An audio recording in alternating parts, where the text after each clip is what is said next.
Dejar de respirar, pues, no es una opción para seguir vivo. ¿Qué tal? ¿Cómo están? Yo soy Ángel García, médico internista, y hoy estoy haciendo esto en un sitio muy típico de San Cristóbal. Vamos a estar hablando de una enfermedad que altera el patrón de respiración durante el sueño. Sean ustedes todos bienvenidos a un nuevo episodio de Avisar Anormalidades. La vez pasada estuvimos hablando sobre los ronquidos y en esta oportunidad vamos a hablar del que es el hermano mayor de los ronquidos. Vamos a estar hablando de la apnea obstructiva del sueño. Esta es una enfermedad mucho más seria, mucho más peligrosa que la anterior, puesto que está muy asociada con enfermedades de carácter cardiovascular que son muy malas. Se caracteriza porque predominan los hombres, sobre todo en edades mayores, y está muy asociada con anormalidades de carácter metabólico, como la diabetes, colesterol, triglicéridos, y también con enfermedades cardiovasculares como la hipertensión o el ACV. Los síntomas que da esta enfermedad son que da mucho sueño, una somnolencia excesiva durante el día, fatigabilidad, no se rinde en el trabajo, predispone a que la persona tenga accidentes de carácter laboral, también produce irritabilidad, se acompaña de anormalidades en el líbido, en las erecciones y por supuesto hay una disminución importante de la calidad de vida del individuo que la padece. Dentro de sus síntomas también tenemos por supuesto los ronquidos, los graznidos y el detalle que es importante aquí, que la diferencia de los ronquidos simples es la presencia de los periodos de apnea o disponea que va a hacer el paciente durante su sueño. Con esto nos referimos a que el paciente durante los ronquidos va a dejar de respirar.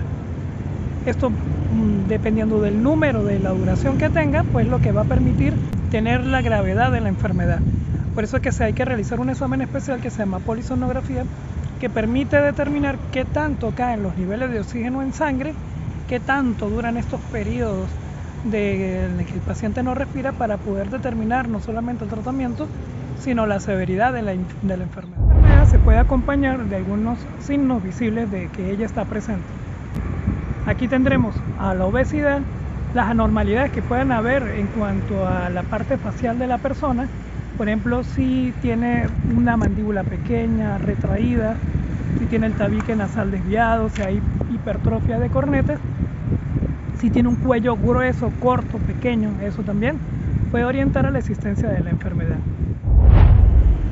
Esta enfermedad está asociada con muchas complicaciones que van desde la hipertensión resistente, es decir, el paciente que es hipertenso, que a pesar de estar tomando 2 o 3 drogas, sus tensiones arteriales no se controlan, está relacionada con la aparición de accidentes cerebrovasculares, esto que llamamos trombosis cerebral, está relacionada con la diabetes, tiene una influencia y una relación muy estrecha e importante con la obesidad.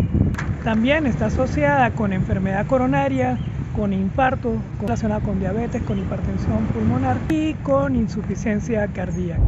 El diagnóstico de esta enfermedad se va a fundamentar en 2 cosas. Uno, evidentemente, en el relato que el paciente o la persona con la que duerme haga de cómo son sus periodos de sueño, cómo son sus ronquidos, si existen estos periodos en donde el paciente deja de respirar, y la aplicación de un estudio muy importante que se llama polisomnografía.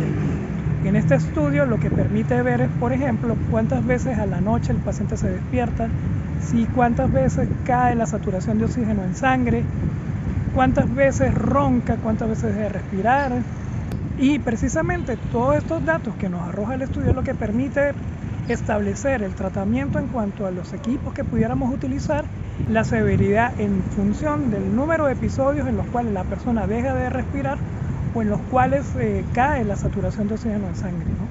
La saturación de oxígeno en sangre, por decirlo de alguna manera, es la cantidad de oxígeno que uno tiene en sangre respirando aire normalmente. Entonces, en circunstancias normales no debería caer.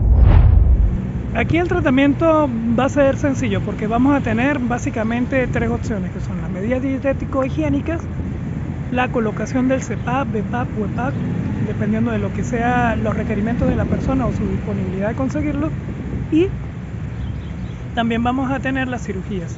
En cuanto a las medidas dietéticas e higiénicas, pues vamos a tener guardar horarios regulares de sueño, no acostarse en la cama si no se va a dormir, evitar actividades en la cama como por ejemplo ver televisión, estar pegado al celular, no comer en forma excesiva o abundante antes de acostarse a dormir, lo cual también aplica para el ejercicio, hacer ejercicio, reducir de peso, acostarse a dormir en un ambiente que sea tranquilo y relajado que facilite el sueño.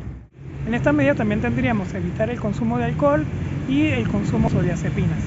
En cuanto a los dispositivos que podemos utilizar para esto, quizás el más famoso o el más conocido es el del CPAP, que probablemente ustedes lo hayan visto, que es como una especie de cámara que va unido a un aparatico que va suministrando aire a una presión positiva para evitar no solamente el colapso de la vía aérea cuando se duerme con los ronquidos, sino además también mantener un flujo de aire que evite que caiga la saturación de oxígeno durante el sueño. También tendríamos los dispositivos de desplazamiento mandibular o de avance mandibular que ya fueron mencionados en el ronquido. Y algunos otros elementos que se pueden utilizar en el caso de que el paciente tenga problemas de posición y que la posición sea la que causa los ronquidos, por ejemplo cuando se duerme boca arriba. Dentro de los tratamientos quirúrgicos ya tendríamos aquellos que van a corregir las anormalidades que pueda tener craneofaciales el paciente, como por ejemplo el tabique desviado, la hipertrofia de cornetes o algunas otras que se utilizan para modificar lo que es el techo de la boca a fin de facilitar de que el paciente evite o no tenga ronquidos y de que precisamente este problema de las apneas, de dejar de respirar, no produzca ningún tipo de complicaciones. Las complicaciones que esta enfermedad, como vimos, si está asociada con enfermedades cardiovasculares, pues van a ser las complicaciones que estas enfermedades cardiovasculares van a estar dando. Infartos, accidentes cerebrovasculares, arritmias, insuficiencia cardíaca. Y por eso es que es importante el estudio de esta enfermedad que es subdiagnosticada.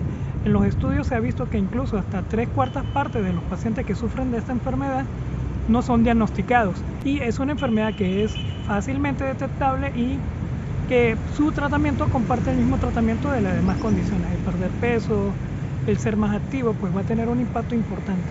Ahora bien, si esta enfermedad produce las enfermedades cardiovasculares, algo que no se tiene muy claro, o si las enfermedades cardiovasculares producen a la apnea obstructiva del sueño. Esta relación causal no está tan bien determinada, puesto que se ha visto que los tratamientos que se utilizan, por ejemplo el CPAP para la apnea obstructiva del sueño, pues no producen mayor beneficio en cuanto, por ejemplo, hipertensión pulmonar o la presencia de arritmias. Sí es un factor importante a considerar, por ejemplo, en el paciente que tiene hipertensión resistente, puesto que se ha visto que entre estas dos hay una asociación importante. Y mejorar la apnea obstructiva del sueño pues va a producir una mejoría, aunque no muy importante, sí va a haberla en la cifra de tensión arterial que tenga el paciente que la padece. Entonces, si usted ronca, si aparte de eso se queda pegado cuando ronca, es decir, deja de respirar, si sus ronquidos son fuertes, si tiene graznidos, si tiene silbidos cuando lo hace, si se despierta mucho en la madrugada y aparte de todo esto es obeso, hipertenso, diabético o ya le dio alguna cosa en el corazón, es necesario que se vaya a revisar, porque probablemente estás teniendo apnea del sueño, apnea obstructiva del sueño, y sería un elemento más a considerar para poder preservar su buena condición de salud o para evitar complicaciones derivadas o bien de la apnea o bien de su contexto cardiovascular. Entonces con esto hemos hecho un breve resumen de lo que es la apnea obstructiva del sueño. Todavía no queda una enfermedad por ver que está relacionada con esto de la obesidad y las alteraciones del sueño. Eso ya será en nuestra próxima oportunidad que nos encontremos.